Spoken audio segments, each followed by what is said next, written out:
네, 안녕하세요. 오늘 좀 흥미로운 연구를 가져왔는데요. 프랜차이즈 계약서, 거기 보면 뭐 로열티 비율 이런 거 있잖아요. 이게 그냥 딱 정해지는 게 아니라는 연구예요. 제임스 브리클리 교수 연구인데 특히 가맹점주를 보호하려고 만든 법이 오히려 로열티를 높이는 좀 이상한데? 싶은 결과가 나왔어요. 왜 그럴까요? 네, 안녕하세요. 이게 그 프랜차이즈 관계를 양면 모럴 해저드라는 틀로 설명을 하는데요. 양면 모를 해자돼요. 네, 그러니까 쉽게 말하면 뭐랄까 본부랑 가맹점주랑 같이 브랜드를 성공시켜야 하는 목표는 같은데 각자는 또 자기 이익을 위해서 노력을 좀 덜할 요인이 있다는 거죠. 아, 그렇죠.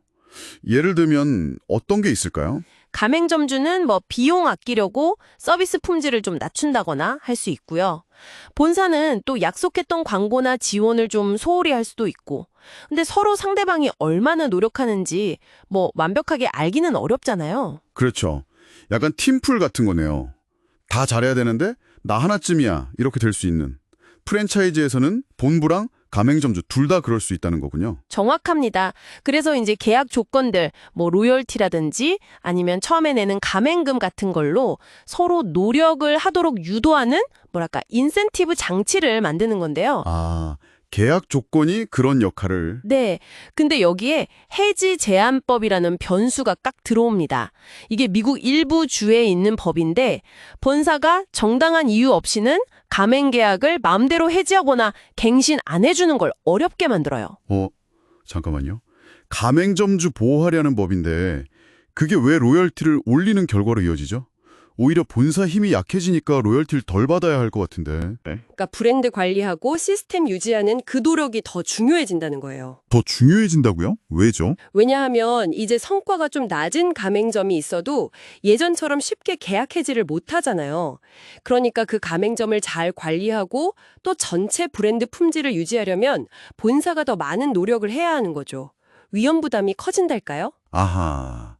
약간 회사에서 직원을 쉽게 해고 못하면 성과가 좀 안 좋은 직원을 관리하는데 에너지가 더 드는 거랑 비슷한 건가요? 그렇죠. 비슷합니다.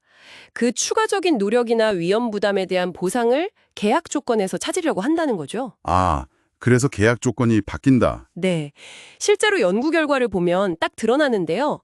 그 해지 제한법이 있는 주의 본사들이 없는 주의 본사들보다 평균적으로 로열티율을 약 1%포인트 더 높게 책정했어요. 1%포인트요? 네. 샘플 평균 로열티가 한 5.39% 정도 되니까 이게 거의 19%, 그러니까 20% 가까이 높은 수치죠. 와, 1%포인트가 숫자는 작아 보여도 예를 들어 뭐 연매출 한 7억 5천만 원 되는 매장이면 1년이면 750만 원을 더 내는 거네요. 오, 꽤 큰데요. 그렇죠. 근데 이게 다가 아닙니다. 더 재미있는 건 로열티율은 이렇게 올라갔는데 반대로 초기에 내는 가맹금 있잖아요. 그건 평균적으로 약 4,000달러, 우리 돈으로 한 500만 원 넘게 낮아졌다는 거예요. 네. 가맹금은 또 낮아졌어요. 네, 샘플 평균 가맹금이 한 2만 1,000달러 정도 되는데 이것도 거의 20% 가까이 줄어드는 거죠. 허허. 정말 시속인데요. 로열티는 올리고 초기 가맹금은 내리고. 네, 그러니까 본사의 역할이나 위험 부담이 커졌으니까 그 보상으로 로열티, 즉 수익 나눠 갖는 걸 더 요구하는 거고요. 대신에 또 경쟁 시장에서 가맹점주를 데려와야 하니까 초기 진입 비용인 가맹금은 낮춰준 거죠.